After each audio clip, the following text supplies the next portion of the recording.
For some time I'd been considering getting a camera for the boat. Not a security camera per se, one that would just be able to monitor the boat so I could see what was going on when I wasn't there. Pretty much from the same perspective you can see in this picture.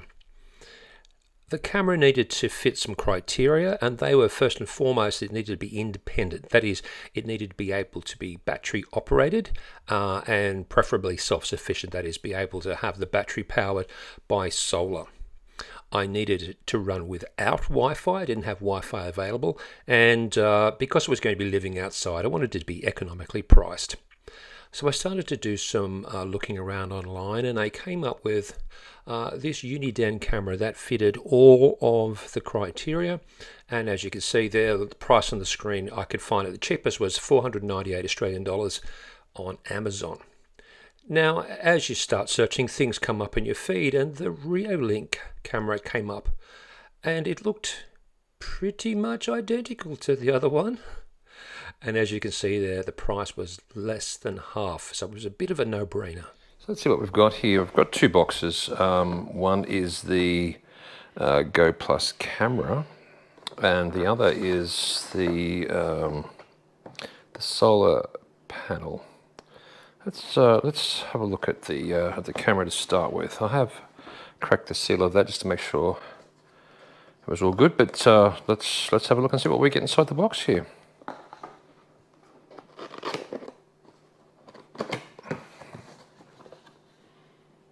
Bit of help there on the top. Seems to be paperwork. Let's have a look at that. Ah, yes, quick start guide and that kind of thing. To be expected, so that's leave that there. We've got the camera itself. Let's look at that. There's the Reolink camera. It's got the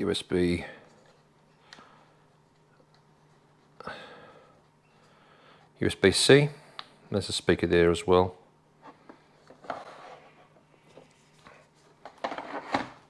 On this other side we've got, oh yes, we have, that's like a camouflage cover. The screw-on mount. It doesn't look like stainless steel to me. Not sure what that is, but it looks like a very thinly coated cast metal of some type, but certainly not. It feels like it feels like cast, but certainly not stainless steel. That will be interesting to see how that goes. Very interesting to see how that goes. Over there, what else have we got in here? Yes, we have a strap, and the strap will allow it to go around posts and poles and that kind of thing. There. What else? USB cable. Some mounting objects. Aluminium backing plate. And a rubber backing plate as well. Interesting. And that's let's say that's a like a cover that will go over if I suppose if you're doing a nature camera or something like that and wanted to go stealth mode. Interesting. So that is the camera. Might just leave that over there for the moment.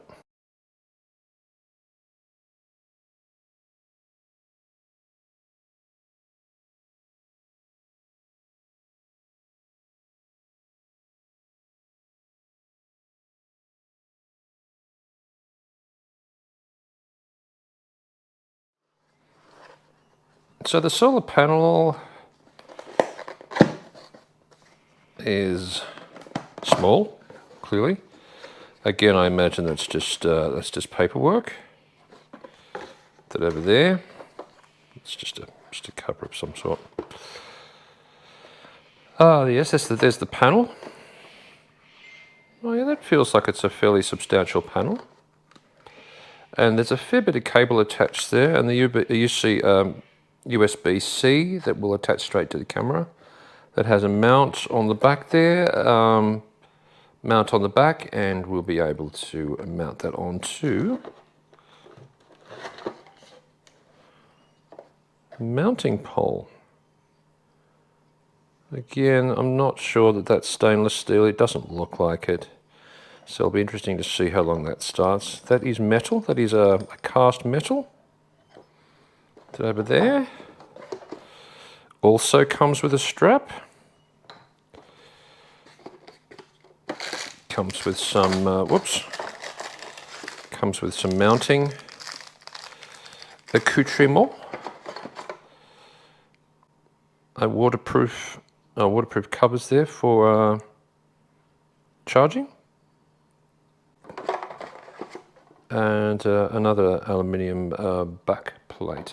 So that looks interesting, and I think that will go down pretty well. Now, one thing I also wanted to cover was this particular camera requires a SIM card. So in Australia here, I use Telstra for my mobile phone, and I went into the Telstra store, and I was able to acquire this SIM card for $10 a month. Now, I just needed a SIM card, but see, because I have already a phone service through Telstra, I could get the lowest possible data, which was, I think this was about 10 gig per month. But this will now combine with the data plan I have on my mobile phone, of which I use about 5% a month, which is 180 gig, and I use about 5% a month. So the extra 10 on the top really doesn't mean too much to me, but the fact is I've got a SIM card, and it's only going to cost me $10 a month, $120 a year, and I think that's pretty damn good. And we'll look at how that goes on. It goes into the camera very, very soon.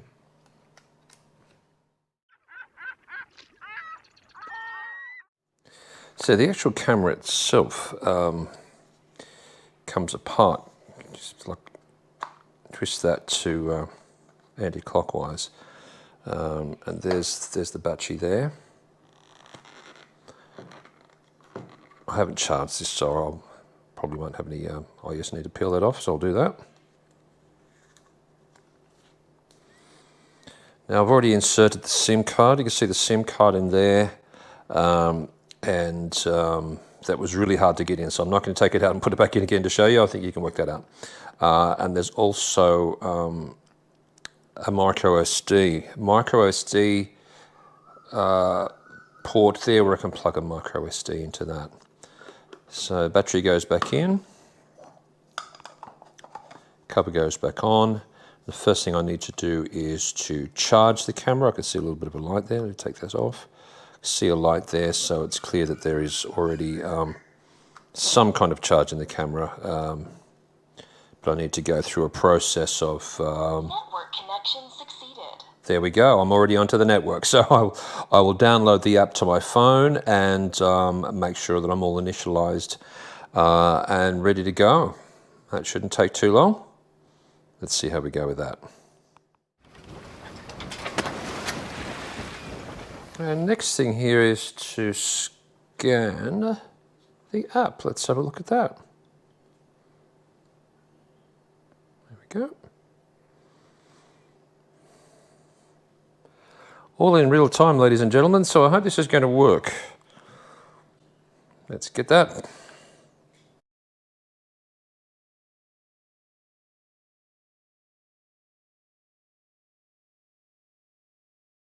Okay, let's open that. Start. That sounds like a good place to start. Yes, I agree with all your 57,000 terms and conditions. Yes, that would be good because I want to see when things are happening on my boat. Oh yes, let's allow that as well. Click the plus button to add a device. Here we go. Yes, let's allow that. It's looking for the camera.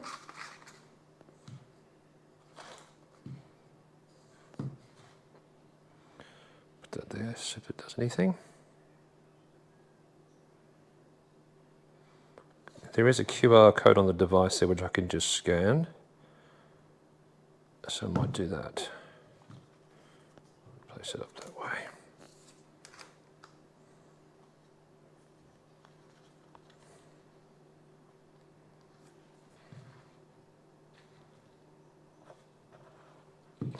I had to do this with one hand. There we go. Showing you where I live there. Allow. I'll create a password. Do that over here.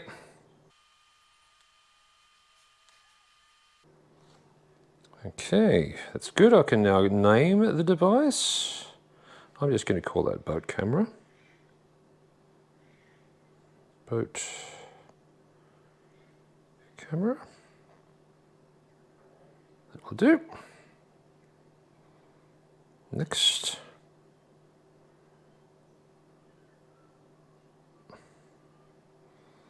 Some warnings for me. Initialization complete. Golly, so here we go. We are working. We are working. It's just taken a picture, and I'll just put that down for a moment. Let me see what I can do here. So live streaming. Wow, look at that. Live streaming.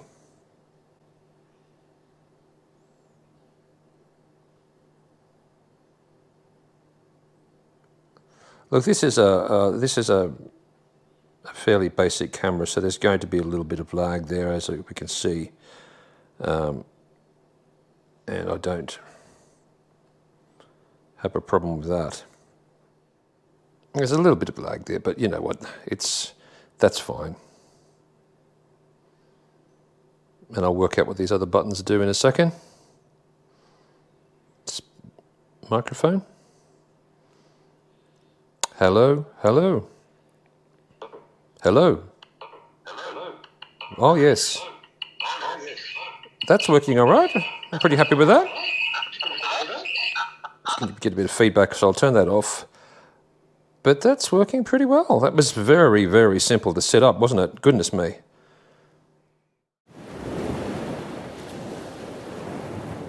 Before I got to mounting the camera, I thought I'd just place it inside the boat as a bit of a trial, and you can see there, yes, this is a still shot. I didn't have any video to give to you, but you can see there that picture's quite good. I've dialed down the resolution and also the transfer rate just to cut down on how much data it was using. But so far, I'm pretty happy with it. I can turn it on at any stage and have a look in real time at what's happening with the boat. I'm also able to turn the microphone on, and I can hear any sounds that are on the boat. And so far, so good. I've been pretty impressed with this, and it's nice to be able to just switch it on when I want to and have a look and see what's going on. In a future video, I intend to mount the camera, and I'll keep you updated as to how it's going. But so far, I'm pretty happy with it.